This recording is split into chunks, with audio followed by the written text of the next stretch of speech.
Hey, how's it going, everybody? Welcome back to another episode of whatever this is that we enjoy doing here between myself and Mr. Empires and Puzzles books. We have fun having these conversations, and the feedback seems to be good as well. So, quick pitch to you guys: if you have any ideas for what we should call this, throw those in the comments below. Be interested to read that. We're going to have plenty of prompts for you throughout this conversation as well. So feel free to leave as many comments as you want. There's no limit to that. Make sure you also like the video at some point and subscribe to both of our channels. Today, we're going to be talking about our perspectives on the influx of new content into the game. I think everyone has this impression that things are speeding up. A lot of people don't have a favorable opinion of Small Giant or Zynga, who is probably the main entity pulling the strings at this point. And so we want to just have an open discussion. We can treat it as a discussion between the two of us and all of you as well. So like I said, feel free to throw your thoughts below. And this can be sort of a community forum on this, because I think this is the most important thing facing us in the game right now. And probably the thing that is leading to the most concerns about the longevity of the game, which if you're as interested in it as we are and have been playing for this long, that thought is on your mind of, is this a bad sign overall? So um, without further ado, let's just jump in. Jeff, is there anything that you want to add before we get started, or how this sort of issue or topic resonates with you individually? Well, before we jump into that, I have a suggestion for a name of what we're doing, Okay. since we Yeah, need a put it in the title for comments. this. You Huh? gotta put it in the comments. Put it in I'm the comments. just kidding. My pitch is for the boards are rigged. Get the conspiracy theories going. The boards are rigged. Yeah, I don't know. This new content, it is, uh, it does seem to be coming out at an incredible rate. And I think what adds to that is as the community has gotten smaller, and by smaller, I don't mean, uh, we're losing players, so there's less of us. I mean, smaller as in getting more tight knit and, through your channel, my channel, and other things, the forums, Facebook groups, like we're getting to know the community across the globe. We're sharing information faster, which means basically we're all hearing things from beta, like as soon as they come out. Mhm. So I think there is a reality that there is a lot coming out, but I think the perception is even heightened because we see the new content, we hear what is being released from Small Giant that's going on in beta, and then we're Yeah, hearing things in the back of the scenes from beta players. So it's like yeah. three layers of information coming, That and dovetails it's perfectly with something that I wanted to ask you too, which is sort of like the beta effect. I think what you're pointing out is absolutely true, and it does change things, and it kind of gives all players the idea that they have a vote in what happens, which intuitively seems like it should be true, but I don't think that they're going to let that happen. I think they've expressed that they're going to make decisions based on the data, and the outcry thing doesn't matter so much. Who knows? But the thing that I want to ask is, when we see this stuff released in beta, and I cover a lot of the beta stuff that comes out because it seemed like there was a lot of interest from the community, oftentimes what strikes me is the heroes being placed into beta are stronger and stronger each time to a ridiculous degree. Like now, looking at these Clash of Knights heroes that I covered in one of my videos, I think I called it something like, these are the most OP heroes I've ever seen in beta. It's sort of crazy what they're doing. And the common argument against that is, hey guys, it's just beta. It's not in the game yet. And that's absolutely true. And that's a fair point. But what I would say to those people, and I want to get your thoughts on this, is why do they keep pushing the limits of what they'll test in beta? Because my impression is they're doing that to see what they can get away with, because that is easier to monetize. And so that's my argument against, hey, it's just beta. It's like, yeah, it's just beta, but they are pushing it. Like the new taunt hero, 6-turn taunt, yeah, and the potential to fire all other heroes' specials like twice within those 6 turns because of the mana gain from it. Crazy. Like Black sure. Knight and Krampus are very desirable taunt heroes. They're 3 turns. So what do you think about that? But I have in the past always said, like, when people ask me, oh, this is in beta, what do you think? I often said, I don't really care much. It's like, I'm interested to know what's going on in beta, Sure. but I don't hold my breath on it because things do change before it's released. I think a little bit of a changing point for myself was the Magic Tower, because there was such an uproar on the forum about the fact that it didn't seem that they were going to give us enough flags to complete the event without having to buy at least flasks or gem the flasks. Yep. And I was vocal on there. I'm like, why are you guys so upset about something that hasn't happened yet? Like let's see what actually is released. And it was released that way. So you know what? It does suck. And I think that is terrible. Mhm. And I think that goes to your point too. It doesn't matter really how much uproar there is for the community. They're going to do what they're going to do. Mhm. Obviously, whether it hit their financial targets or not, I don't know. But obviously, a lot of people completed the entire Magic Tower, even with 75 floors, even with it being obnoxious that you have to gem in or pay to finish. Yep. So I think I'm with you that does seem that they're trying to get away with whatever they can.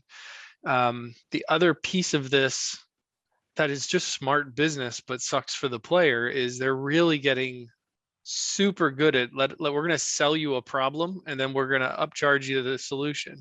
Mhm. Like, everybody's going fanatical over Hannah and Elizabeth and these fiends and all of that. And I've been saying for a couple months now, where's the Grimble? Like, there's got to be a Grimble for fiends, like the Grimble is to the minions. And Yep. now they're going to be all the more happy to sell that to us. And of course, what's really slick here, and I don't know that you grabbed this point when you were going over the hero, because I know you talked about the those new event heroes. There's a huge difference, and this is really slick, and this is financial. Hannah and Elizabeth came from where? Season 4. Yeah, so they were featured for a weekend at a decent percentage rate, decent being, as decent as you can get Relative. from Small Giant. Yep. But they're available in that portal always. Every month you'll have a chance for them. Now the solution to the problem is available when? I don't know how often that's going to be, but I guess every few months. Yeah, like it's gonna and it's gonna be with all those other heroes. So if it's like any other challenge event or like the Ninja Tower, I think all the heroes are released in one shot. Yep. Like the Magic Tower, there wasn't features, there wasn't a more likely chance that you get one or the other. At least if I'm remembering correctly, I think they all had the same chance. So your percentage chance of getting the Fiend Killer, which everybody's going to want, is going to be pretty low. Mhm. And it's going to be for a short time, which encourages more spending. Like, oh my God, I don't know when I'll see this event again. Mhm. And I think that's half of what's going on with the increase in the challenge events.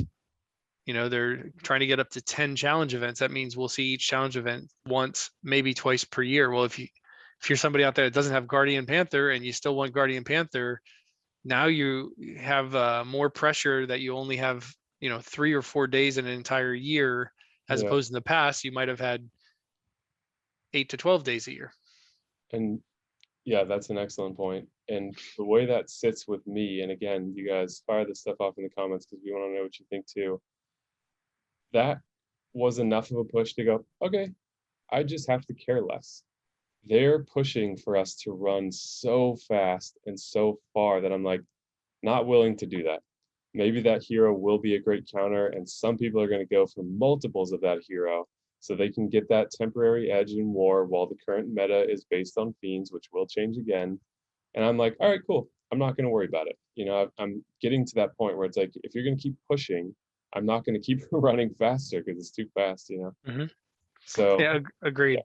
yeah, Yeah, I am definitely slowing down the chase as of today. I got Costume Leonidas. That was the last hero on my absolutely want to have list. There's still a couple out there that I'd like to have, yeah, but it's not worth the chase when the carrot never gets caught, right? Like the yeah, stick is in front of you and you're just, they just keep changing the goal line, whatever you want to call it. You're just, like you said, running is a good example. You're just running a marathon that doesn't have a finish line. yeah.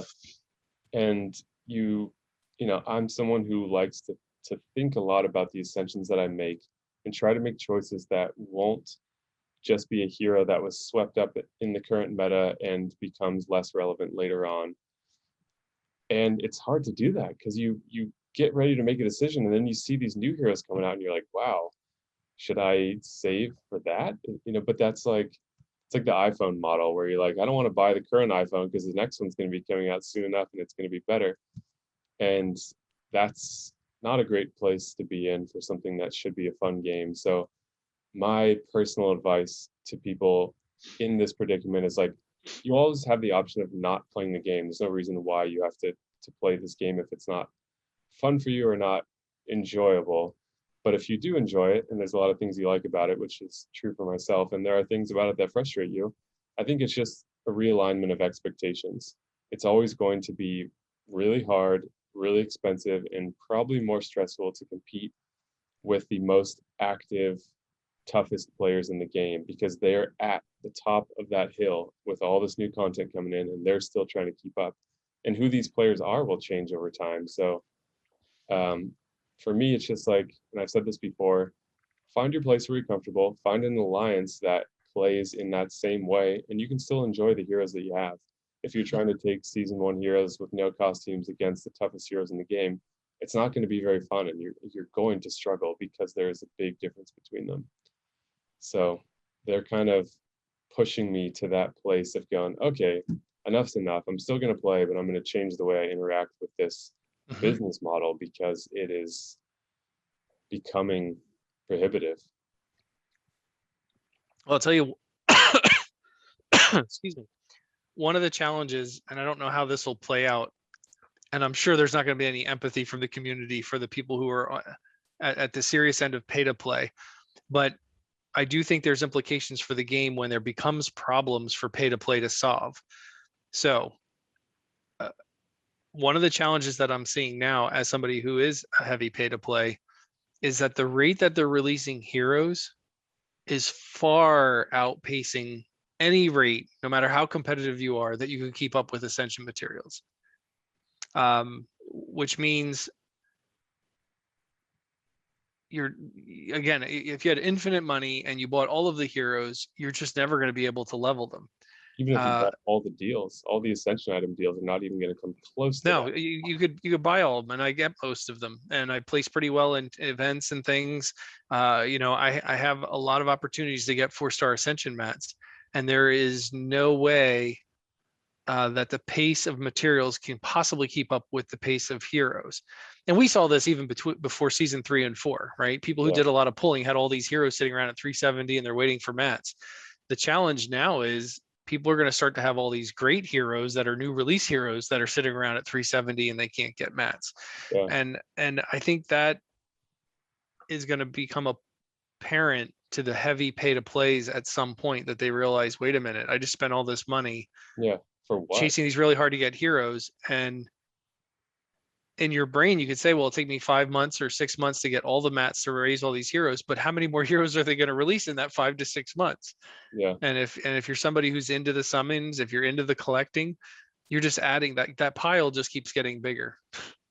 Yeah, there's heroes that I remember being really excited about summoning, like getting a lucky coin pull in the Tavern of Legends and getting Zimkeitha when she was still relevant to that current meta and going, oh, that's awesome. Or pulling Puss in Boots and like all these heroes that I got excited about that now I'm like, I'm never going to level them unless they double the drop rates of Ascension materials because they're not competitive enough and there's better choices that I can make at this point.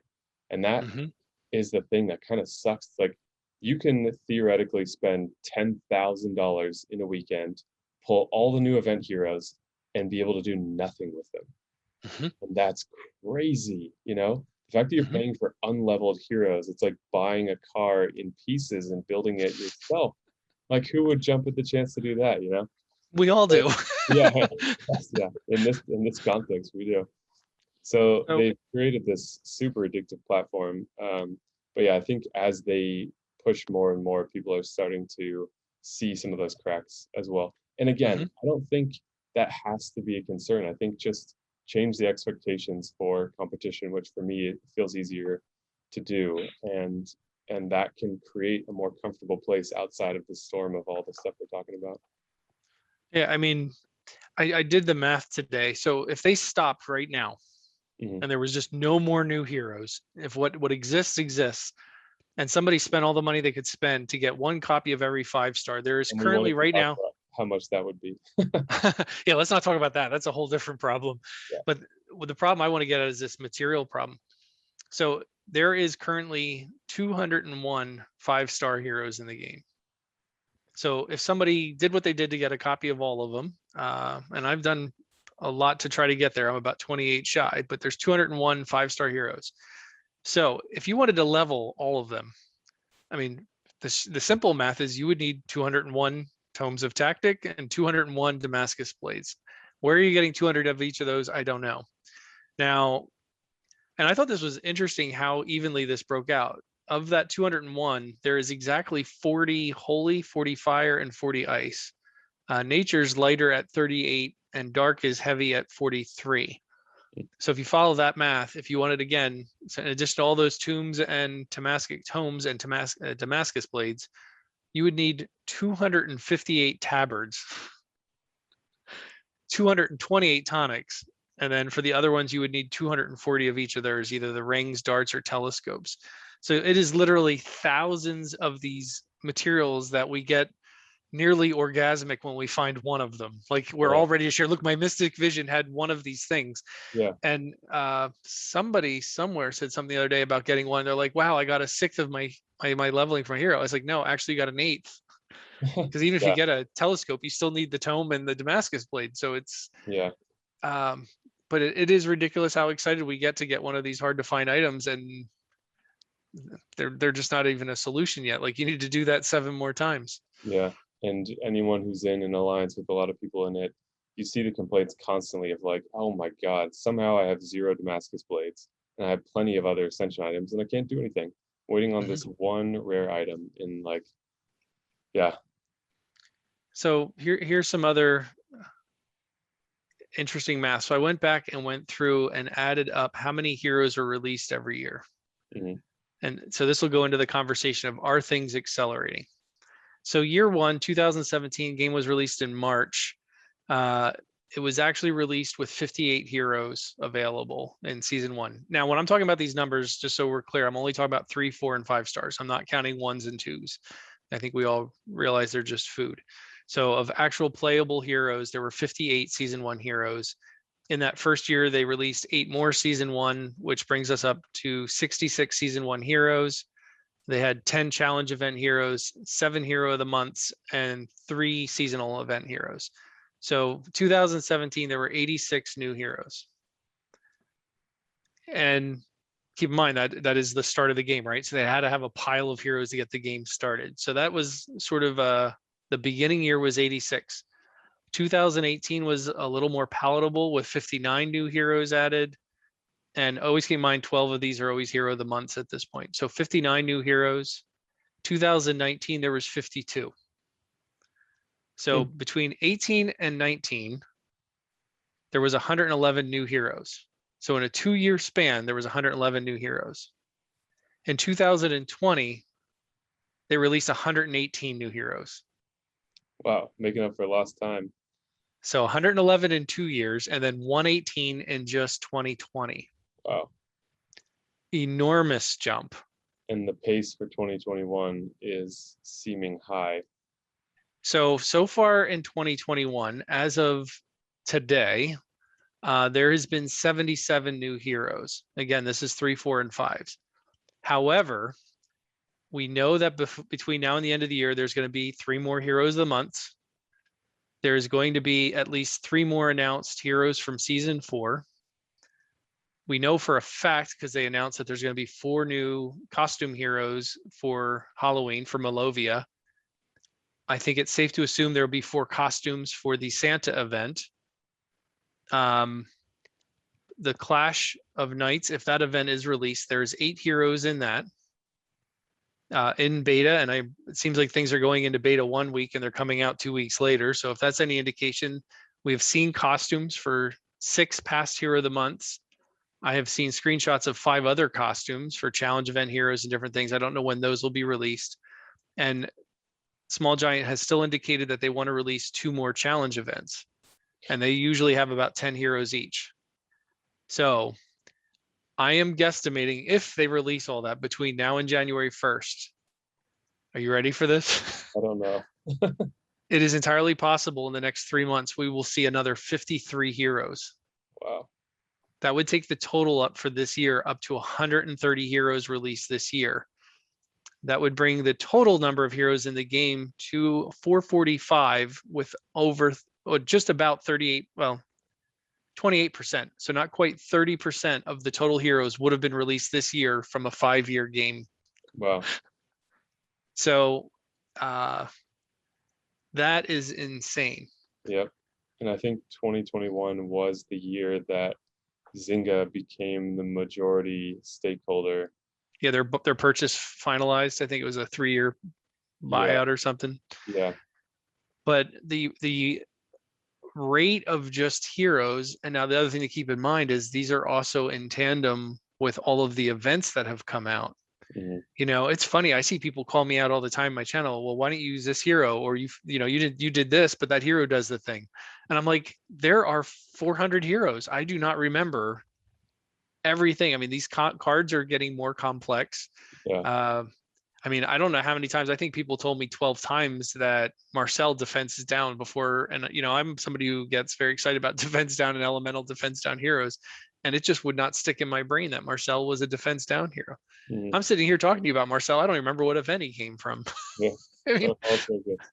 was that the circus event? Maybe. Yeah. I mean, it's like, I keep my own charts and graphs to try to keep myself organized. But like, I look at a hero sometimes. I don't even remember where this person came from.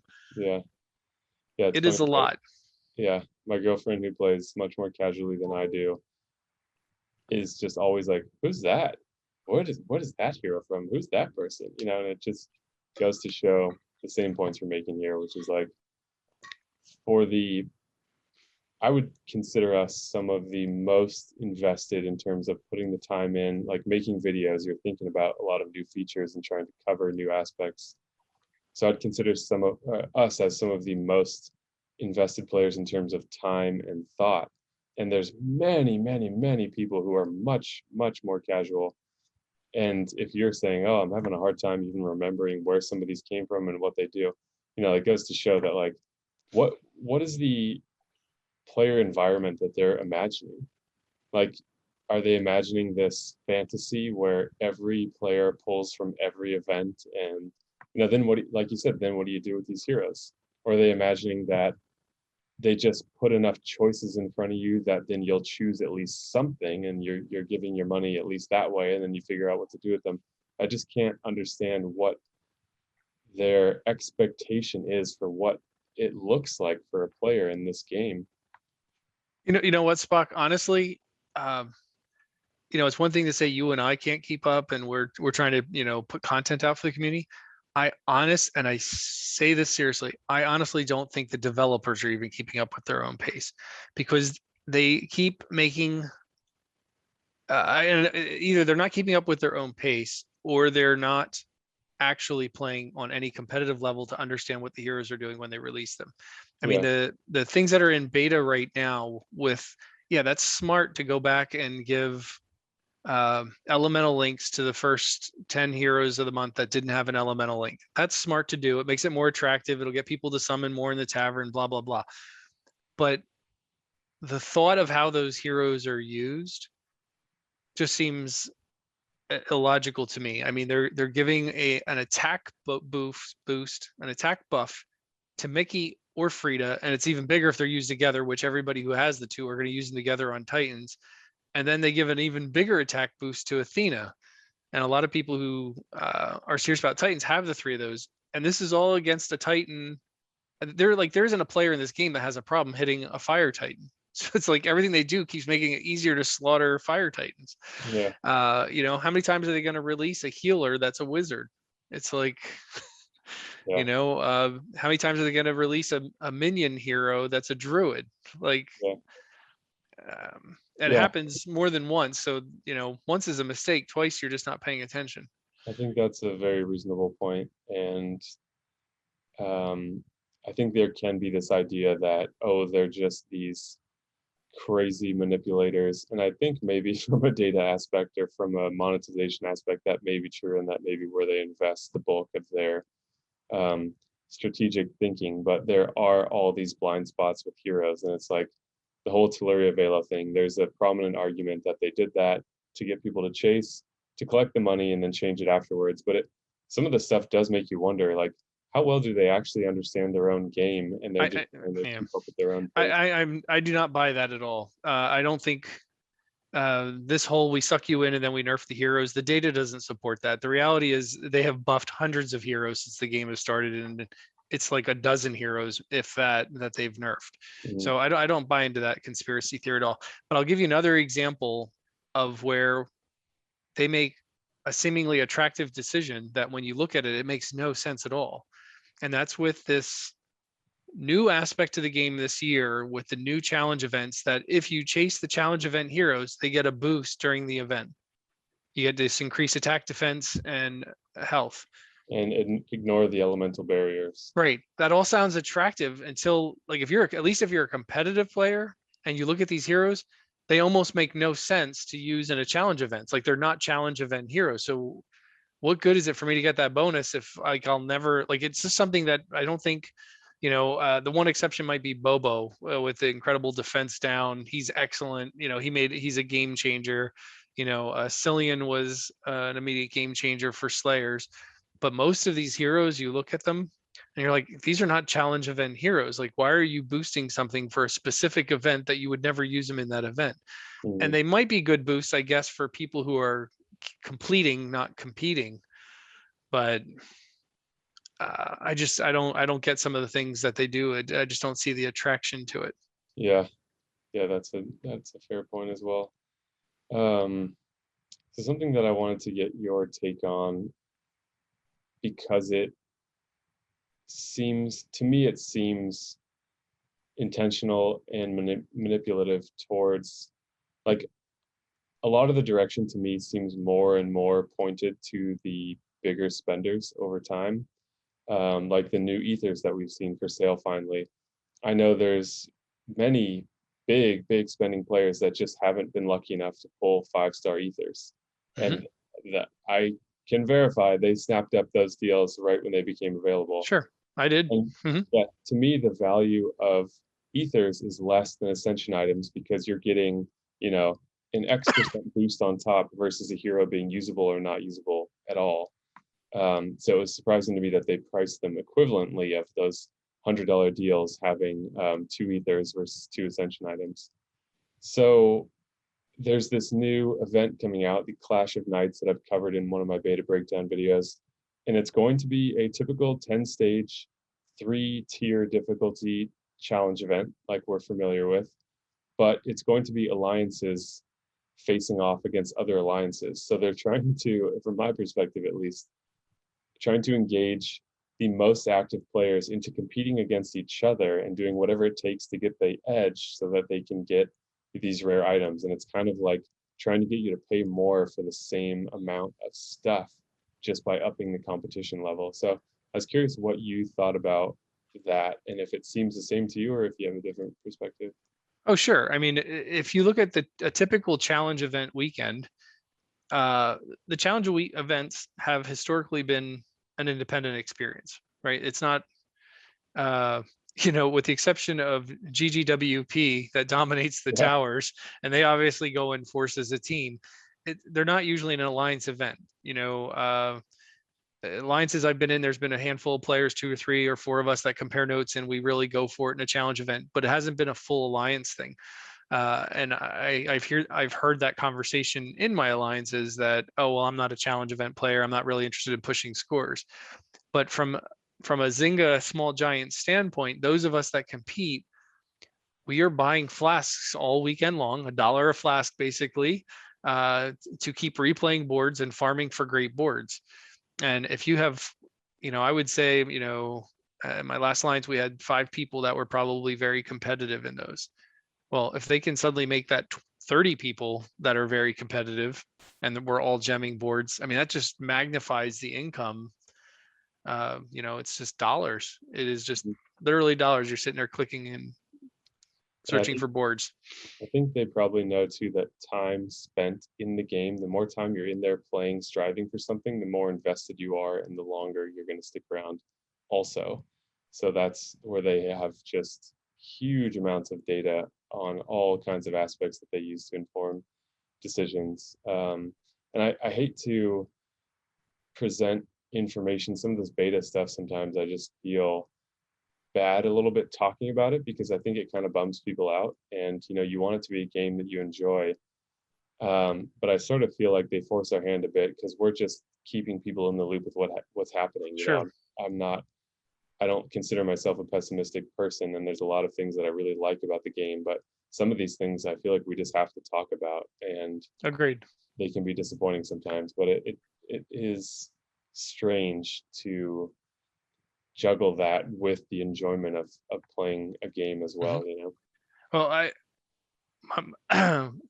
my concern with this Clash of Knights, and I haven't seen enough of how it's going to actually operate, but if it operates like a challenge event, I can see that creating a lot of turmoil in alliances, because the competitive alliances are going to want to be competitive, but a lot of people in the competitive alliances have not focused on the heroes and the strategies to participate in that. And I think it's very different than if you look at the Mythic Titan for an alliance. We all have the same number of flags. We get to use it one time. We've all already built Titan teams. So we have teams built, and we know we only have, was it 12 or 12, 16, 12 flags. So we have our 12 flags and that's it. But if you go into a thing that is seemingly endless flags, yeah, that you can just keep buying flasks, and there's an expectation within the alliance that they're going to be competitive, I can see that creating a lot of stress and pressure on people, especially for people who haven't built teams for those types of events.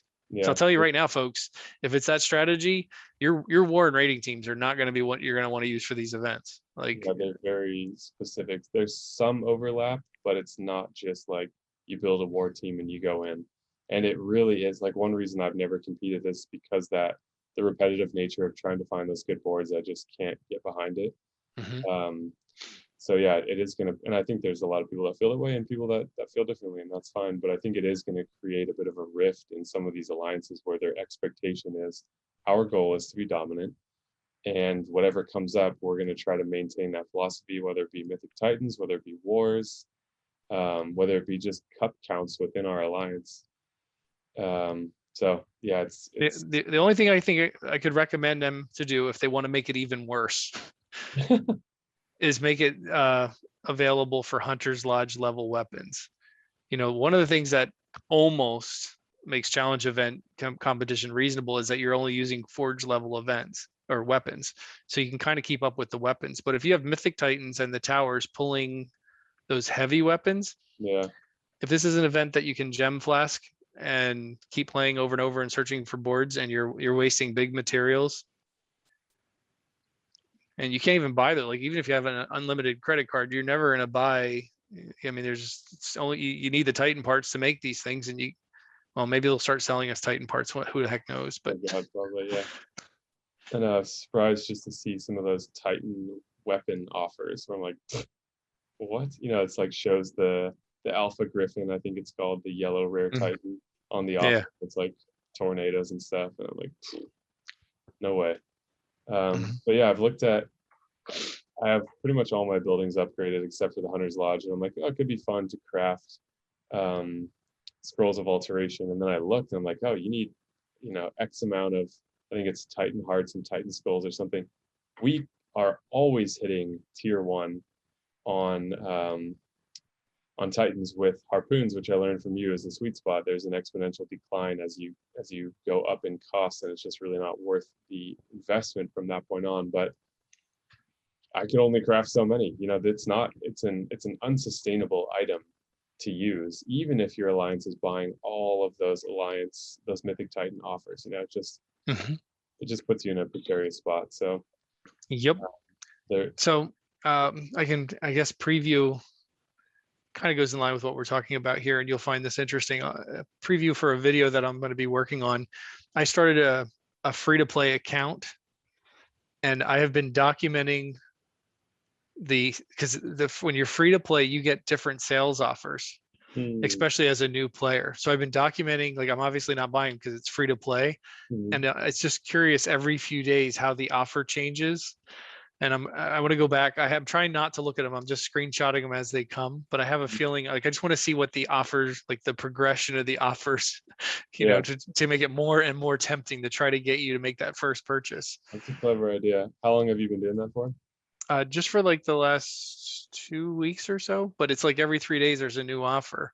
Yeah. And I think they started out like a $19.99 offer, and the one I got today I think was $49.99 or something. Like Uh, they're going up and they're just putting like more of this stuff in front of you. yeah. Yeah, that'll be But interesting to see. I'll definitely watch that video.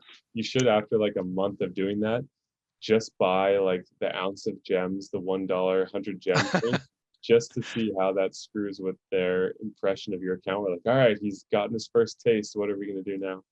I'll tell you, it's interesting knowing what I know now and having that different lens going back into the game, because I just got to Province 8 in season 1 when you get to the first real wave where there's like all blue monsters and bosses.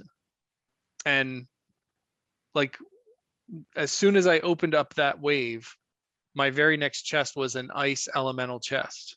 Hmm. And I was like, wow, I'm like, is that a coincidence, or does all new players, once they get to that first all, monochromatic wave, that they get the same elemental blue chest? Yeah, I So can't. there's just certain things. It's just like everybody got Bane at the beginning, Yeah, um, and playing on that level, like I'm rating against people who are on that level, and I'm seeing we have some of the same things right from the get-go beyond Bane. So like a lot of people have Belith as the healer. So I'm like, does everybody get like? I'm just wondering how much they spoon feed you certain things at the beginning of the game. I think a lot. I know that there's a lot of thought put into player experience and how different they might A/B test this, and some players get one thing, some get another thing, and then they see how that affects retention rate over 10,000 new players, and then they use that to inform their next direction. But Mm-hmm. it's something they're thinking about. Like that's their whole model is how do we retain players and get them to spend money. So Sure. they're thinking about it. I'll tell you another thing that I just took for granted when I started playing, but now that I'm going back through, the intentionality of it kind of pisses me off. Mm, And it's the time it takes to level a building, because it's like 1 minute and then it's 2 minutes and then it's 10 minutes. It's like, I hate the fact that I went through this process where they trained me to check in the game every few minutes, every few hours. You got to be back in 4 hours. You got yeah, to be back in, because you have one builder. You got to get back. You either buy the second builder or you got to yeah, be back in 6 hours. Make sure you're back in 10 hours. And yeah, it really conditions you to incorporate it into a schedule. yeah. We've all jumped through the hoops. Um, so yeah, I think that about covers the flow of new content in terms of what stuff is coming up. If you haven't yet, please share your thoughts in the comments down below, because I do read those and I really like to see what people are saying, because it helps inform me on a grander scale. I know what I think, and I see things other places, but it does inform me to see kind of where the player base is at across different levels of spending. I know you had mentioned that you had some data and we've talked about some of it. Was there anything that you had prepared that we haven't looked at yet, or did we go through what you brought? We went through most of it, I guess, as a summary, and just to kind of look back and think about the difference 2021 has made. Hmm. So if this year didn't happen, we would not have anything from season 4, right? Everything from season 4 was from 2021. Hmm. There were no Mythic Titans before this year. League of Villains, Starfall Circus, Slayers of Fell Shadows, Limit Breakers, and this Clash of Nights seems like that's going to be coming out. We didn't have costumes for seasonal events. Hmm. I mean, it is a lot of new content. Yeah, It yeah, really is. it's striking to hear it all together. I was trying And the to, Magic Tower. The Magic yeah, Tower was new this year. yeah, I was trying to think just to see if off the top of my head I could recall what all the new stuff was, but to hear it all in a condensed chunk like that is pretty surprising. And those are a lot of big changes, limit Mhm. breaks. And, and limit breaks were a big change, and now we're seeing them available for purchase. And I was kind of surprised to see that we didn't even make it through one full cycle before they were for sale. I thought they might at least try to aim for that, Yep. and it kind of gives an impression of the community when I I would say that in different groups, and people would be like, I'm not surprised. Of course they did it, And that just kind of shows the impression they have created for themselves, that people are like, they don't care. They're greedy. They're going to just make money, which is unfortunate. But yeah, we don't unfortunately know very clearly what's happening with their population of players, which of course is probably the most important metric that they have for the livelihood of their game that informs a lot of decisions. So who knows how things will shape up for 2022. If you guys have any predictions, again, throw those in the comments down below. It kind of seems like it's going to continue accelerating. I know they've already been working on season 5 for a while, because they don't like to have any gaps there, or very small gaps. So who knows what the next year will hold. I feel like this level of acceleration for new content is totally unsustainable, not from a development side, because they have shown that they'll hire the resources needed to keep this stuff chugging along, but from a player perspective, I think it's like if they surpassed the level of new challenge events, there's not even room in a year. What do you see them once every 2 years? Yep. Yeah. I mean, I guess on the positive side, we probably only have another 3 or 4 months left of Frigg and Odin and Bera and Freya. Yeah, I wonder. As people start to limit break their Friggs the first day of the quest. Yeah. Yeah. Yeah. So we'll probably come back to this topic again, especially as more stuff happens. This just felt like a good time to talk about it, because it's at a point where it's very clear that the acceleration is increasing, and that increases my worry about the long-term outcome of the game, which has impacted my investment in the game as well, because you don't want to store all your money on a sinking ship, so to speak. So I hope that doesn't happen. I enjoy the game. I think we're here talking about it because we both feel the same way, at least in this aspect. And so hopefully they don't, cut both their feet off in the process and kill the game. But only time will tell. I think now that we've talked about some of this more negative stuff, it's good to hold on to some optimism individually, at least for our own sake, in enjoying something that we play for enjoyment. But yeah, I think the conversation needed to happen. Is there anything else that you want to add? Any wrap-up stuff from your perspective? Nope. I enjoy these conversations on the rigged board, and I'm looking forward to the next one. We're really pushing that one. All right, well, you gotta vote in the comments, and we'll see what other suggestions. Yeah, seriously, do you guys like the idea of calling this the rigged board, or do you have another suggestion? Give us a name for this thing. Yeah. All right. Well, be sure to hit that like button. Make sure you are subscribed to both of us. If you're wondering about any of this beta content and new events that we talked about, I have all that stuff covered in other videos that you can easily find in my beta breakdown playlist or towards the top of my new videos on the channel. So thank you guys so much for watching, and we will see you in the next video.